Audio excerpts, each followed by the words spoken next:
Tibet Asia में पठार के रूप में एक बहुत बड़ा क्षेत्र है जो लगभग 24 लाख वर्ग किलोमीटर में फैला हुआ है और यह चीन के क्षेत्रफल का लगभग एक चौथाई है। तिब्बत पृथ्वी पर सबसे ऊंचा क्षेत्र है जिसकी ऊंचाई औसत ऊंचाई 4900 मीटर है। क्या तिब्बत चीन का हिस्सा है? जानते हैं विस्तार से। आज हम बात करेंगे तिब्बत और चीन के विषय में। मैं राम सिंह आप सभी दर्शकों का अभिवादन करता हूं।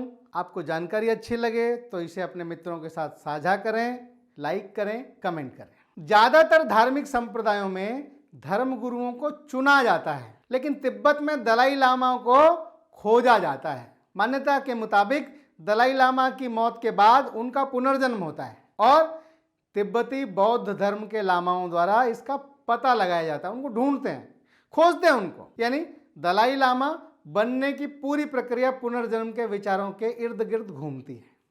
दलाई लामा अपनी मौत से पहले कुछ ऐसे संकेत देते हैं जिनके आधार पर अगले दलाई लामा की खोज की जाती है। लामा का मतलब होता है गुरु। लामा अपने लोगों को सही रास्ते पर चलने की प्रेरणा देते हैं। तिब्बती बौद्ध धर्म के नेता दुनिया भर के सभी बौद्धों का मार्गदर्शन करते हैं। 1409 में जे सिंघापा ने जेलंग स्कूल की स्थापना की थी। इस स्कूल के माध्यम से बौद्ध धर्म का प्रचार किया जाता था। यह जगह भारत और चीन के बीच थी जिसे तिब्बत नाम से जाना जाता था। इसी स्कूल के सबसे चर्चित छात्र थे गेंदुन द्रुप। गेंदुन जो आगे चलकर पहले दलाई लामा बने। 1630 के दशक में तिब्बत के एकीकरण के वक्त से ही बौद्धों और तिब्बती नेतृत्व के बीच लड़ाई है। मांचू मंगोल और ओइरात के गुटों में यहां सत्ता के लिए लड़ाई होती रही है। अंततः 5वें दलाई लामा तिब्बत को एक करने में कामयाब रहे थे। इसके साथ ही तिब्बत सांस्कृतिक रूप से संपन्न बनकर उभरा था। तिब्बत के एकीकरण के साथ ही यहां बौद्ध धर्म में संपन्नता आई। 13वें दलाई लामा ने 1912 में तिब्बत को स्वतंत्र घोषित किया था। 1940 का दशक था। लाल क्रांति के बाद चीन में माओ सर्वोच्च नेता के तौर पर उभर चुके थे। वो हमेशा एक खास रणनीति के बारे में खुलेआम बात करते थे। वो खुलेआम कहते थे कि हमें वो दाहिना हाथ हासिल करना है जो कभी हमारा था। माओ हमेशा से ये मानते आए थे कि तिब्बत और उससे लगे हुए इलाके किसी जमाने में वृहद चीन क्षेत्र का साम्राज्य हुआ करता था, उसका एक अंग थे जिसे हमें किसी तरह से भी हासिल करना है। 1949 में पीपल्स रिपब्लिक ऑफ चाइना की स्थापना तक किसी भी चीनी सरकार ने तिब्बत को स्वायत्त क्षेत्र उस पर नियंत्रण नहीं किया था। दलाई लामा की सरकार ने 1951 तक तिब्बत की भूमि पर शासन किया था। माओ त्से तुंग की पीपल्स लिबरेशन आर्मी यानी पीएलए, उसने तिब्बत पर कब्जा करने से पहले तक यह चीन का हिस्सा नहीं था, वो आजाद था। तिब्बती लोग तथा अन्य टिप्पणीकार भी जिन्होंने चीन द्वारा किए गए इस कृत्य को सांस्कृतिक नरसंहार के रूप में वर्णित किया है। लिखा है इसके बारे में कि एक सांस्कृतिक नरसंहार था चीनियों के द्वारा। तिब्बत वासियों ने मार्च 1959 में चीन सरकार को उखाड़ फेंकने का असफल प्रयास किया, यानी एक तरह से विद्रोह किया, लेकिन वो असफल रहा। मार्च 1959 में चीन तिब्बती धर्मगुरु को बंधक बनाना चाहता था। खबर फैलते ही दलाई लामा वेश बदलकर नेपाल के रास्ते तिब्बत से भागकर भारत की तत्कालीन नेहरू सरकार ने उन्हें भारत में शरण दी थी। तब से अब तक वो भारत में ही रह रहे हैं। 28 अप्रैल 1959 में तिब्बत की निर्वासित सरकार की स्थापना हुई। ये शायद दुनिया में पहला अपने आप में होगा कि कोई निर्वासित सरकार दूसरे देश में हो, और भारत के हिमाचल प्रदेश के धर्मशाला में उसका मुख्यालय बना। पिछले कई दशकों से धर्मशाला में तिब्बत की निर्वासित सरकार तिब्बत के चीन में विलय को अवैध मानती है।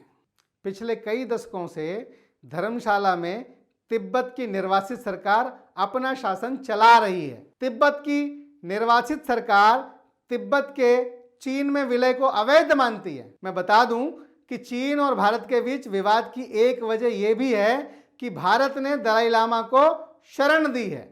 दलाई लामा के बाद पंचेन लामा को तिब्बत में दूसरा सबसे प्रमुख धार्मिक गुरु माना जाता है। वर्ष 1959 के विद्रोह के पश्चात चीन सरकार लगातार तिब्बत पर अपनी पकड़ मजबूत करती रही है। तिब्बत में आज भी भाषण, धर्म या प्रेस की स्वतंत्रता नहीं है और चीन की मनमानी जारी है।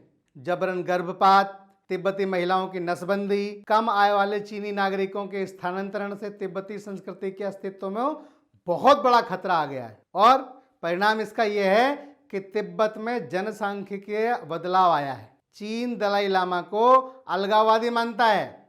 वह सोचता है कि दलाई लामा उसके लिए समस्या है।